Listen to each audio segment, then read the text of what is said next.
Hi, everyone, and welcome to our 15th episode of Queen's Landing, an all girls Game of Thrones after show. We're very excited to be here today. I'm Gabrielle Bondi, and my usual co host, Melissa Byrne, isn't with us today. She's in Iceland. She's defending the North with Jon and the crew. Not really, but she could be.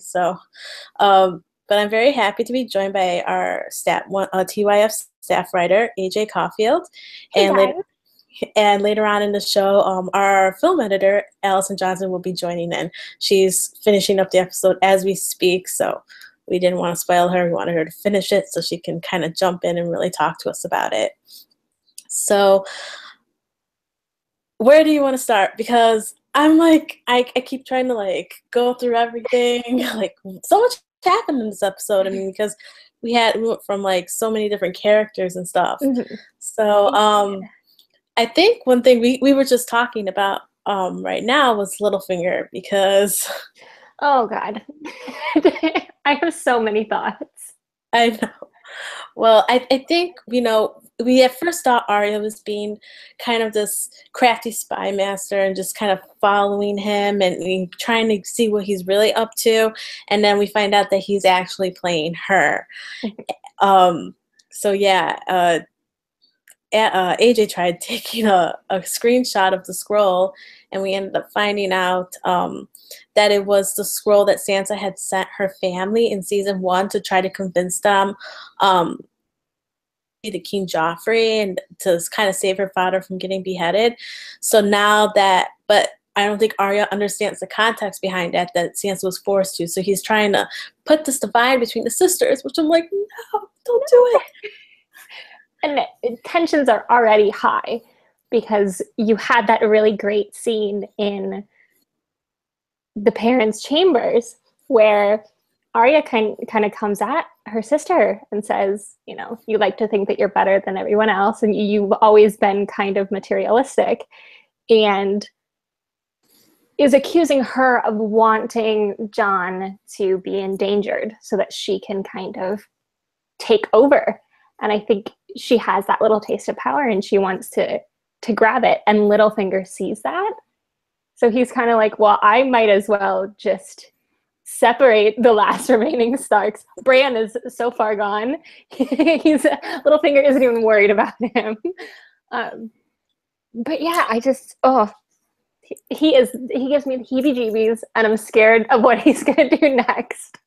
Oh, he gives everyone the heebie-jeebies. We're just always constantly creeped out by him. Just his little, like, swarmy smile. I'm just like, oh, go away.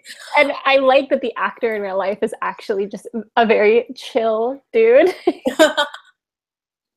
Yeah, I mean, I think I saw him in some movie. I forgot, but he was totally different than this. Mm-hmm. And I was like, oh shit, Littlefinger, I'm not used to this. But yeah, I mean, it's completely convincing as this creepy man. And I mean, he's made it this far in the series, but I think his end is coming soon, and at least I hope so. But yeah, I also agree with you on that scene between Sansa and Arya. I think it was very interesting. I think last week I was kind of a little disappointed that the reunion between Sansa and Arya wasn't this big, like, awesome moment that we were expecting, but kind of now seeing that there's a little bit of tension between them, I think is a little bit more realistic, especially given their personalities and given and how things were when they got separated. So I think it's kind of good for Arya to call Sansa out on that, to kind of remind her, like, hey, that's not right how you're feeling. Yeah. And to kind of remind her, like, what's important, and to not make the wrong mistake and not to trust the wrong person. Because I think we're all sitting here thinking, don't trust Littlefinger again. Yeah, don't trust him. And I like that Arya kind of, I like that she confronted her. And speaking of the reunion that we saw last episode, we had been wanting that for so long, and the fact that it was kind of, I guess for lack of a better word, it was underwhelming. I like that. I was kind of disappointed, but looking back, I like that it wasn't what I wanted it to be, thinking about it through all these seasons, I think it makes for a much more interesting dynamic, because we got that good like homecoming feeling with Jon and Sansa last season, and then we got kind of the underwhelming reunion between the sisters, and then when Bran entered the picture, it was just awkward, and it kind of just shows like these people, this family, they're never going to be the unit that we wanted them to be. And I think the pieces are kind of coming together, and I'm really scared that their weaknesses are going to show, and someone is going to strike them at their most vulnerable, because they are so different now. That makes so much sense. And I think Littlefinger does recognize that. He recognizes that there is, this kind of tension and like, I just forgot the word I was gonna say. But anyway, but yeah, I mean, I think he's taking advantage of it for sure. And yeah, I mean, I think, we've all kind of hoped this big happy family reunion, but I guess in reality, it's not going to be like that. It's going to be a little different. So I think, the only missing piece is Jon, and to see Jon kind of come back, even though Bran is no longer Bran. He's three-eyed Raven. He died. Bran died. Bran, no. Where did you go? He's in that tree or something. I don't know. He's gone. He's lost. Yeah. So, but yeah, I think that, it definitely kind of brings a good drama to Winterfell, at least that aspect of the plot.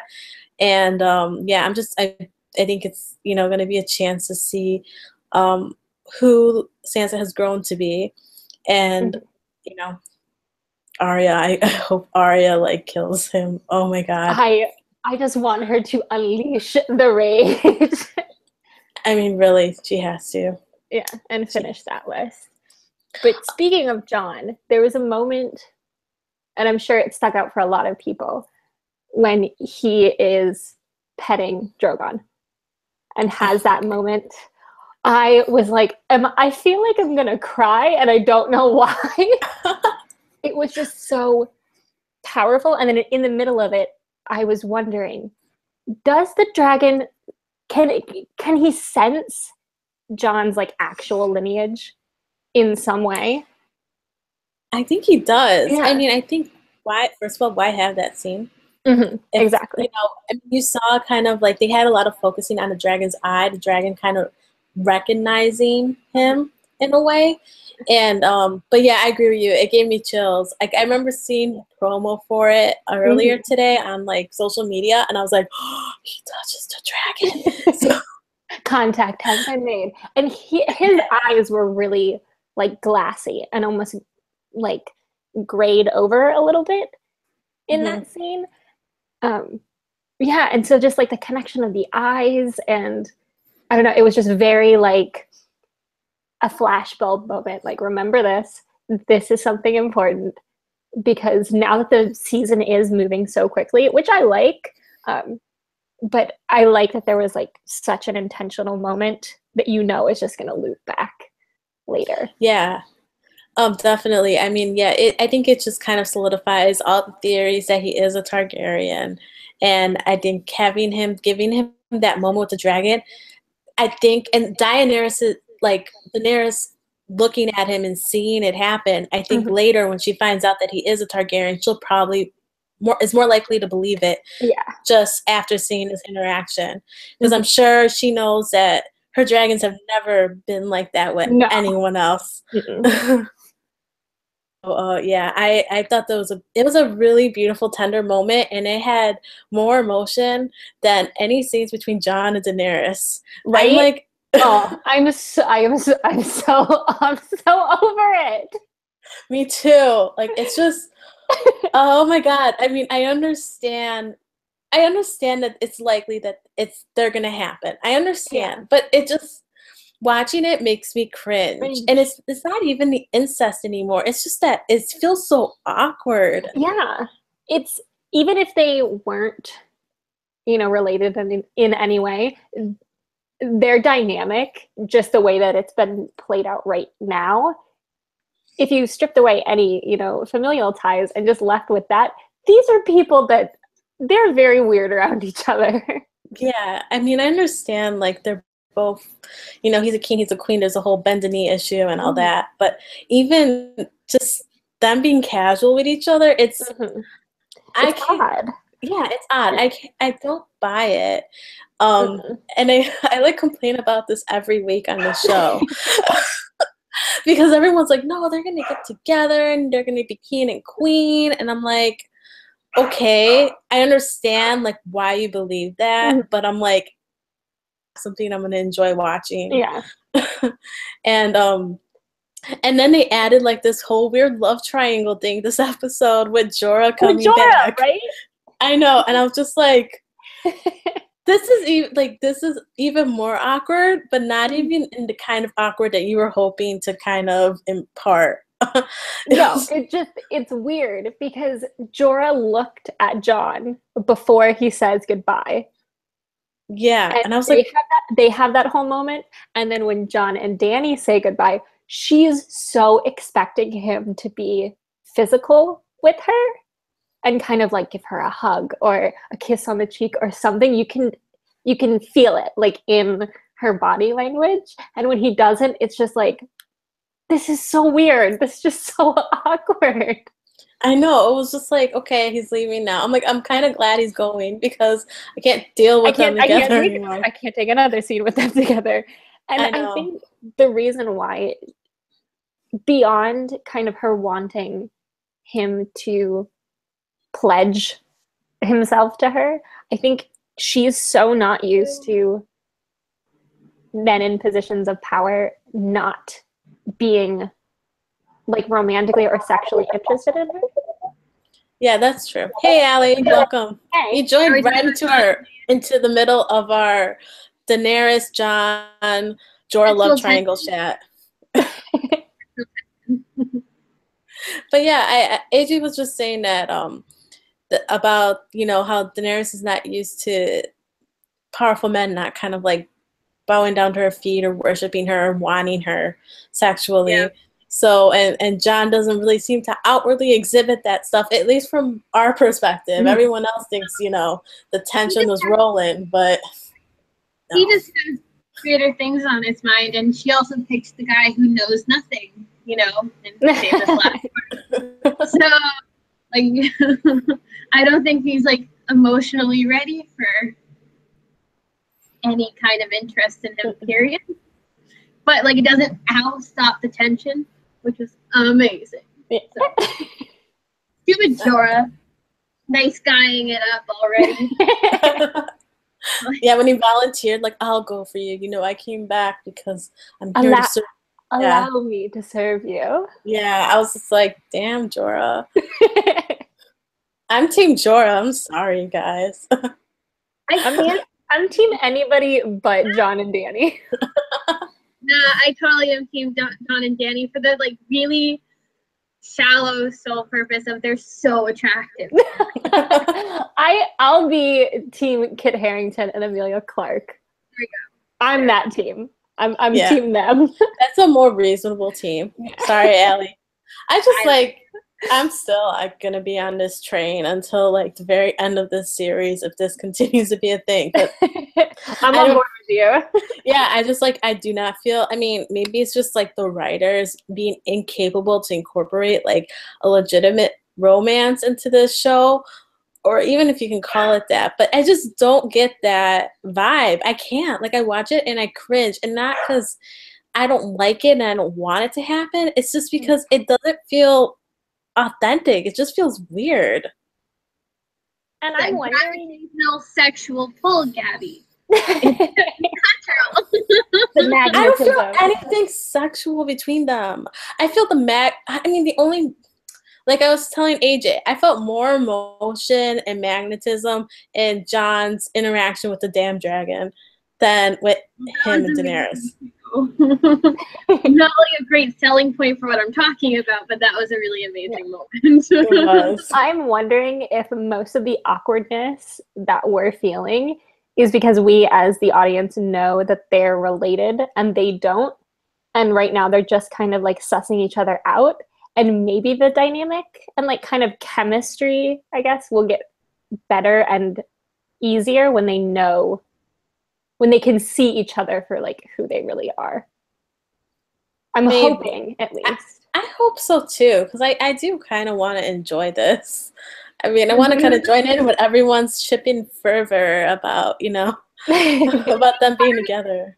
I feel like part of the shipping fervor, or how you put it, is like not even part of the fact that they like really want these two characters together.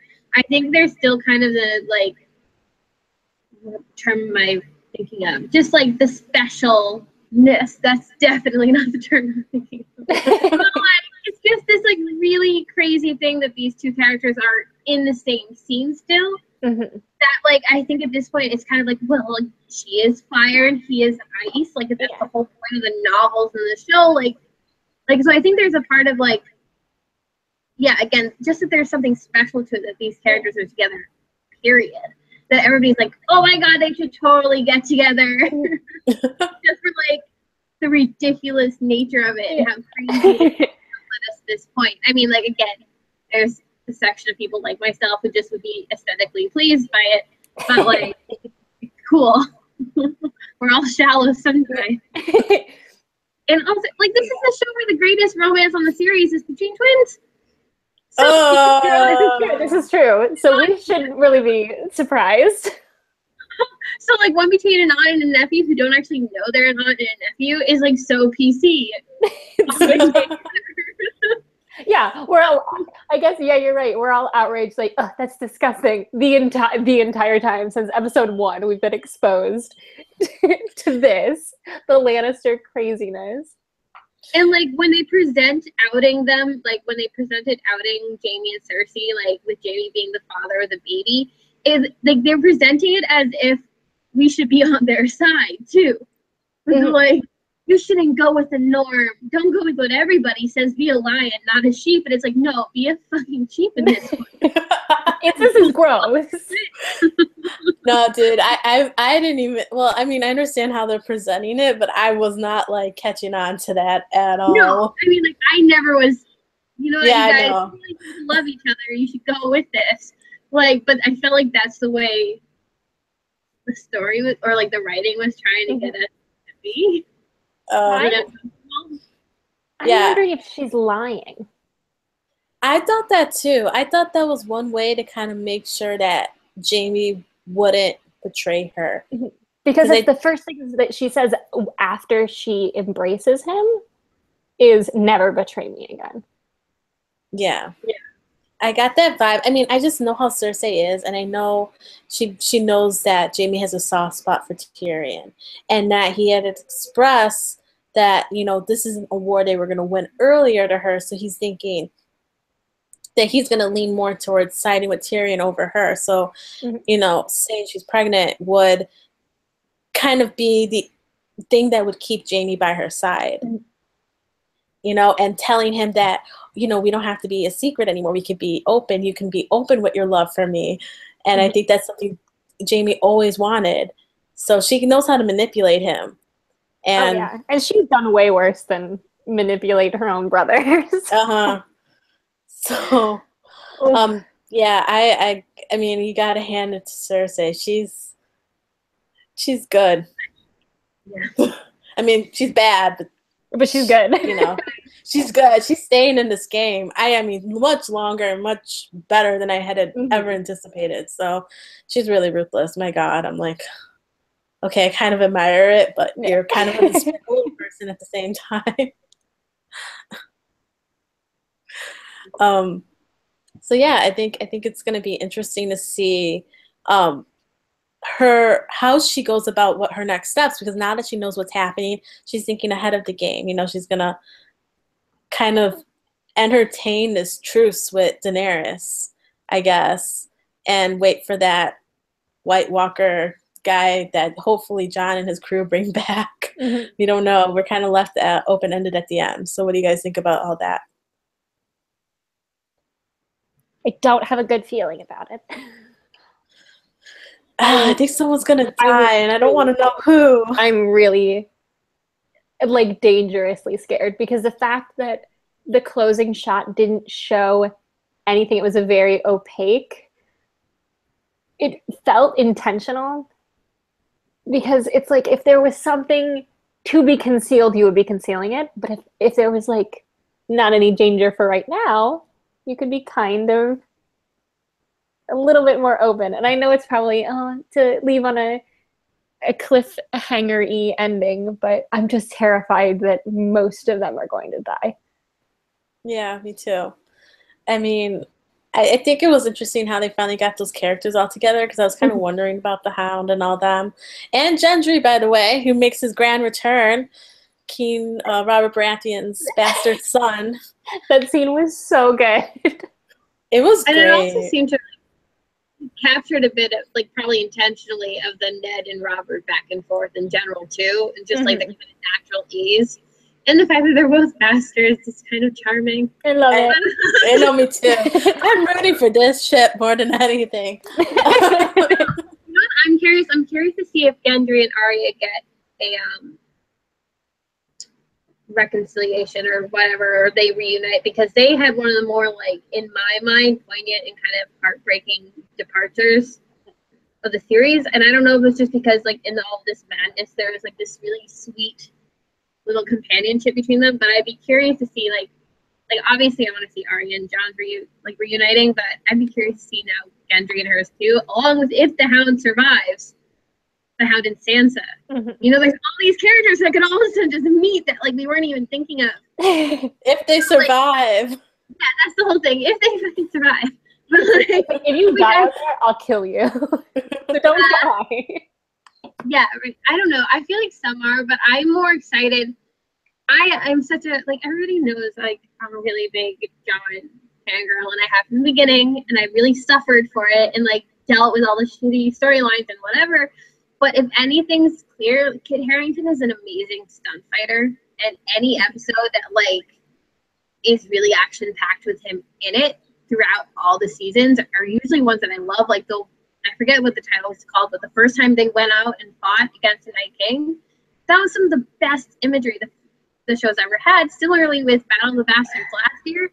So usually when they put this character in this kind of situation, a really amazing episode comes out of it, in my mind, or at least a really great, like, strictly fantasy action adventure episode comes out of it, and I love that. So I'm excited, while also being like, don't get too excited, because you think you die. So I'm mixed. Yeah, I'm scared too. I have a feeling someone's gonna die. I think they're not gonna come back from that, like, a full team as they were. But I'm really curious to kind of see how it plays out. But I agree with you.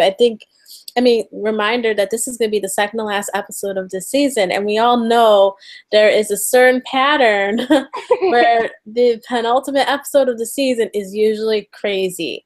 And yeah, so and given this season and how fast things are moving and how many battles we've seen already, I'm like kind of like, okay, what's gonna go down? Because I'm scared. I know people are gonna die. I was like watching this episode kind of scared about who was gonna die, and only the Charlies really died, which kind of made me like snicker at all the people who wrote those Dick on Sansa articles this week. But yeah. Internet. Yep. There was a ton of like articles saying, you know what? Like a theory article saying that Sansa and Dickon were gonna like get married or get together to unite those houses. Well, if she wants to marry a pile of ashes, that's her prerogative. You know, why stop the girl? I just feel bad for Sam because he still doesn't have any idea. Yeah. I don't think he's gonna care. His family kind of treated him like shit. I'm sure he's gonna feel bad, but I think he's also gonna realize that he has now a responsibility as the last surviving Charlie. So he actually inherited that sword that he stole from his home. The Citadel. Yeah. Oh, the Citadel too. I'm glad he left. I'm glad. Yeah, I wanted him to leave a couple episodes ago. But I was mad when he stopped. I forgot her name, and I'm so sorry. Gilly, from reading that book and talking about Jon's parents' marriage. I was like, stop it. Let her talk. They're really drawing that one out. I know. I was just like, I didn't give the book to the kid, and I'm like, oh, you suck, Sam. You suck, Sam. You could have just read it out loud and completed my life. I mean, even though, I mean, it's a done deal, and we know it's true. I just kind of want to hear it. I know. I want to hear Jon is her Targaryen, and that's your aunt. Yeah. I know. Joke's on you.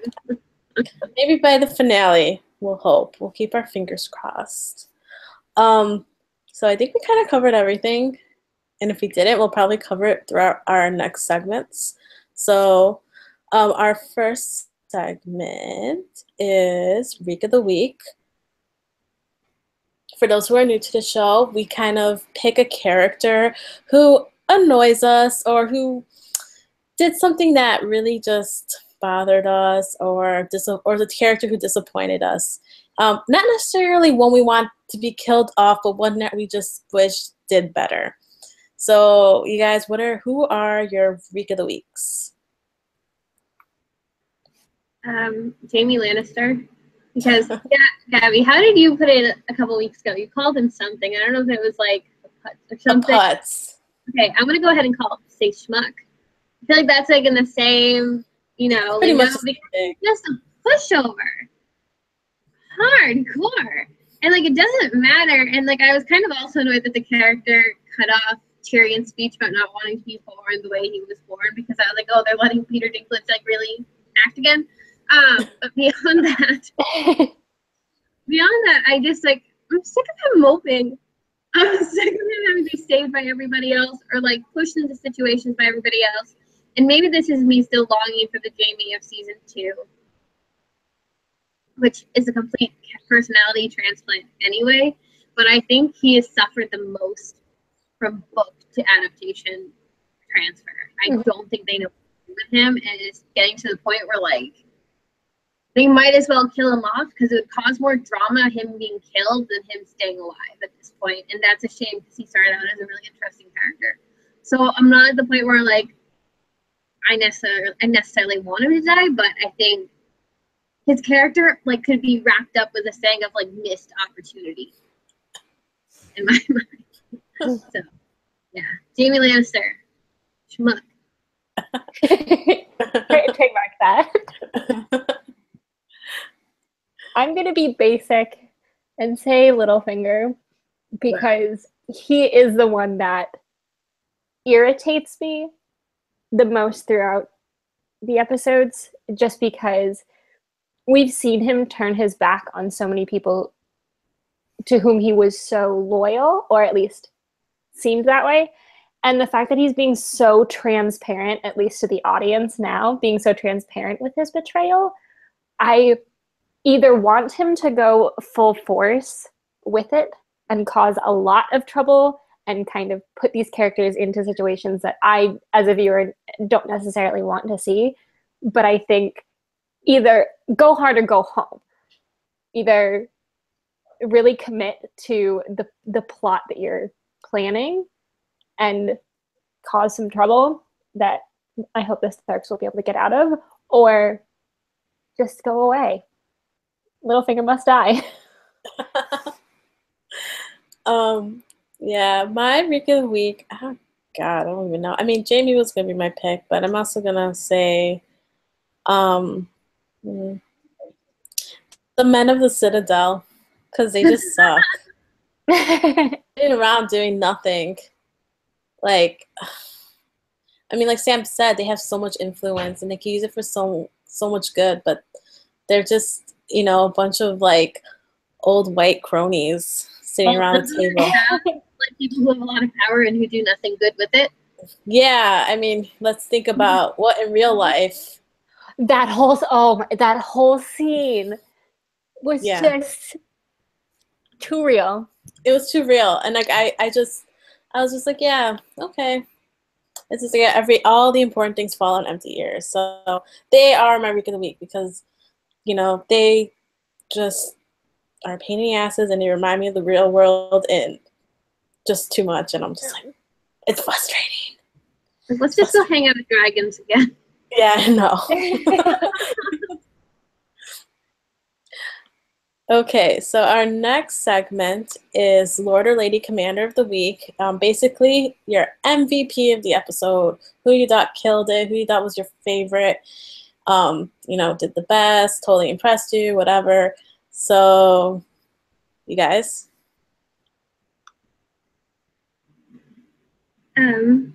So I'm not gonna pick my go-to, but I'm gonna pick Davos because his snark and charm was off the charts, and every time he was on screen, I was just really delighted. And I'm sure there's other characters who did like better jobs or whatever, but like I think his point about living to a ripe old age was like pretty poignant and important. Yeah, I really love that. Like, so I don't know. And I genuinely mean it. And I have loved the actor for a long time. He played the dad in The Little Princess, which like is one of my favorite movies of all time. And so I have a lot of affection for him and the actor and the character in general. But like, I just thought he had a lot, and I think he had humor that was really necessary. And I think his wisdom is kind of going undervalued, and they kind of play it as a joke that he's just like this bumbling older man around all these younger soldier types, but he's seen a lot, and a lot of people he's loved have died. And I just think, I don't know, I think it's a really interesting character, and I really enjoyed every scene he was in. I thought he elevated every scene he was in. That's my pick. That's a good pick.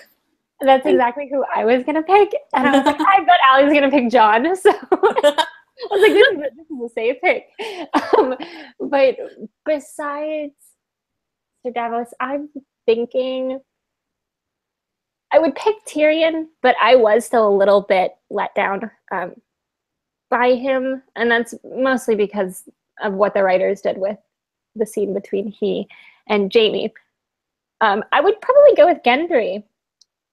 We haven't seen him in what feels like 4,000 years, and the fact that he came back to the show in such full force, and it was kind of this lighthearted moment where he's like, I've been preparing for this, let's go, like, I'm ready.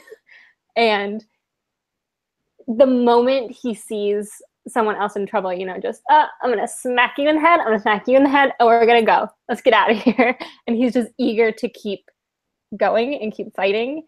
And his scenes with Jon were amazing. And I don't know, a lot of times I've noticed in past seasons this show reintroduces characters that we haven't seen in a while.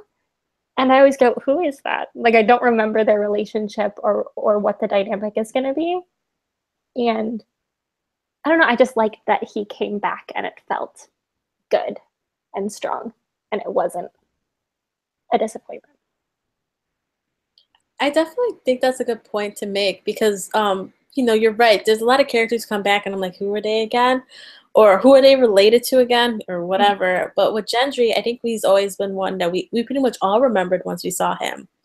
Because he made such a big impression earlier in the series. And we always kind of wondered what happened to him. Because, I mean, being, the bastard of the previous king is kind of like a big deal. And he kind of, his relationship that he built with Arya was really just touching and kind of made a lasting impression. So that's, I think he's one of the characters that it was easy for us as an audience to embrace him coming back, but I think the writers really nailed it by bringing him back with Davos and kind of creating that funny camaraderie and him being so blunt and honest with Jon, which was like made like his scenes really great. So my Lord Commander of the Week is going to be Jon Snow because y'all took my other two picks. He was my third, but hey, Jon is not a bad pick. He gave a really great speech in this episode when he was just like, you can't, when he told Daenerys, like, you can't keep me here. Like, you're a stranger and I trusted you. So I'm a stranger. You should trust me, And I was like, yes, Jon. Like, go and do what you need to do. I think Jon is just, I'm kind of on the same boat as Allie. I love him. I've always did. And even through the boring 30 seasons, I was like, I'm there for you, Jon. And I still am. So I'm really glad to see him just become this leader and become so brave and just kind of going after what he wants and what he needs to do. So yeah, he is. Can I also add that I think, and I don't know if I mentioned it before, but it's nice, Gabby, that you agree. But I do think Kit Harington is probably the most improved on the show. And like by a wide margin, because I think a lot of the actors started to get a little too settled in their roles. And maybe it's because Jon was given better material as the series got on, but like more and more I've been like, you know what, you're like giving a fantastic performance, but it's so understated because he's just such a guy. And he doesn't have like a ton of depth, but this episode was one of the reasons, like one of the times that I really noticed it. But I didn't want to pick Jon, so I didn't want to be obvious. we're all just Jon fangirls, let's be honest. Yeah. We all love him. Well, Melissa's not here this week to give us like her. We're gonna battle it out. Yeah, we're not battling now, so we're all like, she's gonna watch this and be like, "Oh man, there was no one there." So many people love Jon Snow. Yeah. Sorry, Melissa. Nice. Okay, so our next segment is Swing the Sword, and this is where we name our sword and who we swing it at. Basically, which character we want to die. So this is kind of a little different from our Week of the Week because we pretty much hate this character and just never want them to come back. So who do you guys want to kill? Littlefinger. Besides Littlefinger. We've been saying this for weeks now. And we're still, I mean, we're going to continue. What happens? Littlefinger. Nobody pisses me off to the extent Army Face does. Like, he drives me nuts. So, yeah. And he's trying to pit the sisters together. And, like, the internet has been trying to do that since the show was started. And I'm just sick of it. Like, it's always been an Arya versus Sansa narrative. And I think that's so stupid and so outdated that I don't need the show to, like, prop that idea up, specifically by Littlefinger. So yeah, he can die. And what's the name of your sword? I forget. It's something about female rage, which I think seems fitting. Okay. Lady rage. Female rage. Like, I think it literally might have been like something lady involved rage, and that was it. Ginger rage. I don't know. I'm the sword. He's dead. AJ, I hope you have a better sword name than me. I'm terrible. my sword name. Oh. I'm gonna go with my gut here and say that my sword name is going to be Not Today, Satan, and I'm gonna swing it at Cersei because just like Not Today, Satan. you've got to go. I'm sorry. That's a good one. Too. Oh my god. I'm trying to think of someone new besides Littlefinger. He gets my weekly axe. My sword's name's Fireheart. I don't know, I just came up with a name because I'm not creative sometimes. And I don't know. I mean, okay, I want Littlefinger to die. I want Cersei to die. Well, sucks in this episode. What? We should probably watch the Night King. Oh yeah, let's call the Night King, you guys. He's scary. Oh my god, when we saw him for like that one, or what, like 15 seconds? Ooh. I know, and he saunters now. He doesn't just stare menacingly, he walks. Yeah, he walks. He's freaky. I saw like a weird video today of, I guess, the actor in makeup dancing or lip syncing to Drake. Oh. It was like weird. Sorry, that was like a total aside. But yeah, I would swing. Oh, okay. For the record, I want Cersei and Littlefinger to die, but this week I will swing my sword Fireheart at the Night King, even so that no one will die in next week's episode, and Jon will be safe. He can come home. Yeah. And all those other guys. And all those other guys. And all those other dudes. Yeah. Even, I guess, the Hound too, and the guy he's with, I forget his name, which Well, apparently we'll be told that we're not real fans if we don't know every single character's name, you guys. So. Well, you guys can go back to the depths of the internet, where you came from, and continue to reside in what's known as the cesspit of YouTube comments. Really? All right. So for our final segment, we have Green Site. Basically, this is the segment that we always end up integrating in the beginning of the episode by telling everyone what we predict will happen. So I think usually we kind of just not necessarily reiterate, but just kind of centralize our theories on what we expect to happen next, especially now that there's only 2 more episodes left of the season and 8 episodes left all together in the series. So you guys, do you have any theories, like major ones, either for next week or for the end of the season or for the end of the series? Do we know when the super, super long episode is? Is that next week? Yeah. The finale. Oh, that's the finale. Yeah. It might be the finale. I have to look it up, actually. I know the longest episode of the season is 81 minutes. Holy. Yeah, so it's a hefty one. I'm trying to think. I mean, my August stuff is just next week. I think people are going to die. Which is like as far as my green site is going right now. Well, here's let me pose a question then, because I was brought up in today's episode between Tyrion and Varys about whether Daenerys will go mad like her father, or is like her father in a way that she might end up being kind of like him. Okay, so I have a good answer for this, right? She has Jon Snow there, who is the ice to temp down her fire a little bit. Oh my god, that's kind of cheeky.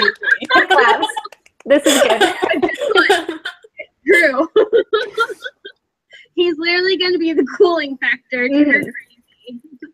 And it's going to be ridiculous, and like it's going to be a stupid way to write a character, but that is my genuine guess. I don't think she'll go crazy because she'll have other people in her life who and I'm joking, obviously. It's not going to be like magical man comes in and like makes her not crazy, which I fear that just sounded. That was more me just making a joke about him being named Jon Snow. But like, I just mean that I think this episode is the closest we're going to see it. And I think by having Jorah and Tyrion and Jon and like all these people around her who like see her as a savior more than a ruler is going to, I don't know, change her trajectory. Like, I think it would be too obvious almost to make her go crazy like the rest of the Targaryen. I think everyone know my sarcasm earlier. I feel like that came out really bad.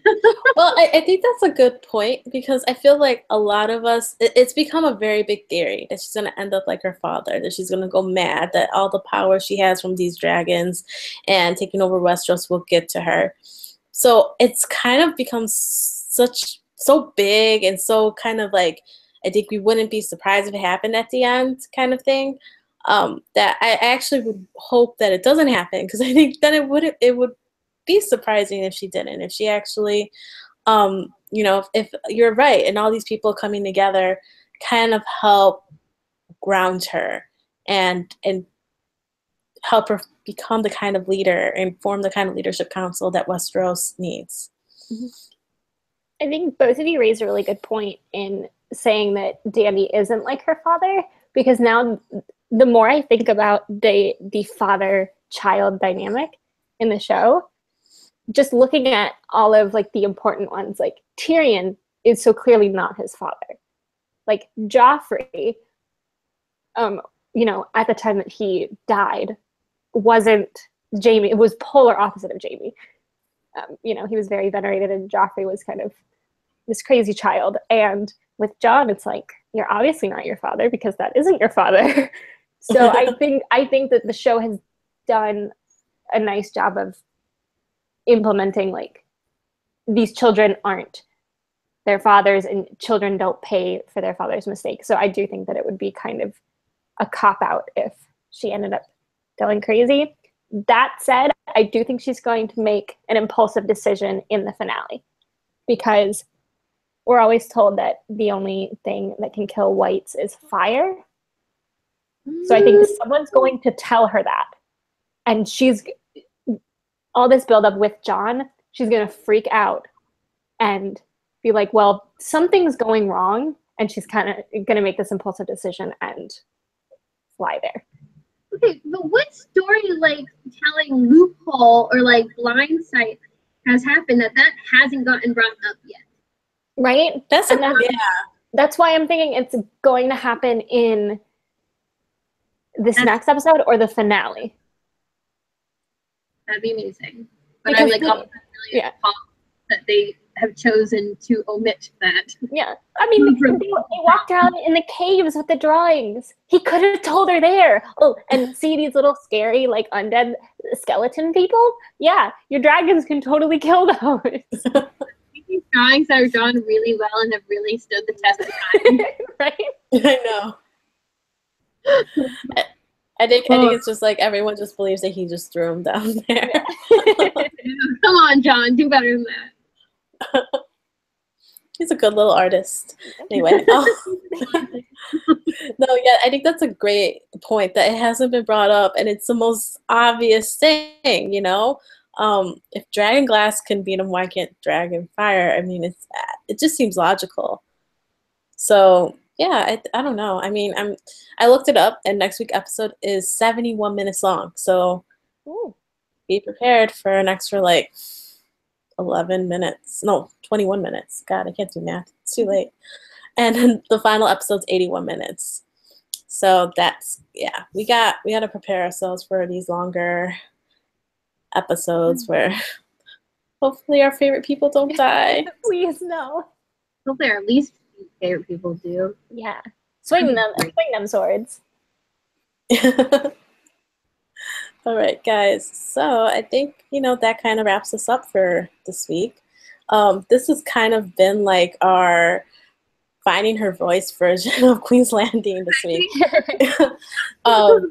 Yeah, just to kind of plug Finding Her Voice really quick. It's a podcast featuring female-directed films that Allie, AJ, and I talk about monthly. So there's a link in the description if you're interested in checking out more. But next week, Melissa will be back from Iceland, so she'll tell us what happened in the north when she's back. But in the meantime, follow us, reach out to us, let us know your thoughts on tonight's episode, and we'll see you next week. Bye. Bye.